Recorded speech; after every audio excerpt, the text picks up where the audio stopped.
ஆமா. இன்னைக்கு என்ன சமைச்சிட்டு இருக்க? இப்பதான் சமைக்கவே ஆரம்பிச்சிருக்கிறேன். உருளைக்கிழங்கு பொரியலா இருக்கியா?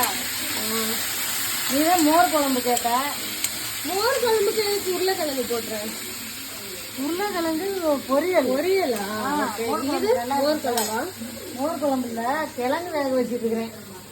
மோர் குழம்பு போட்டா இல்லம்மா வெண்டைக்காய் போட்டு செய்யணும், அதுதான் டேஸ்ட். ஐயோ நான் இதை போடல.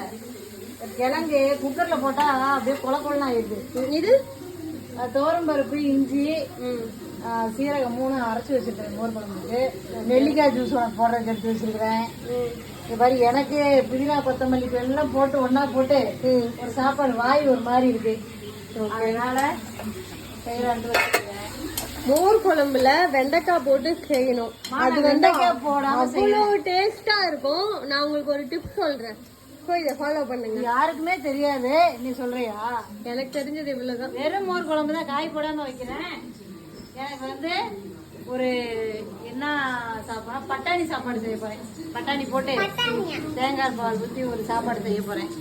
இப்பதான் எங்க அம்மா கிட்ட மோர் குழம்பு கேட்டேன், அதான் ப்ரிப்பேர் பண்ணிட்டு இருக்காங்க. இப்பதான் ஆரம்பிச்சிருக்கிறேன் சமைக்கிறதுக்கு. ஓகே.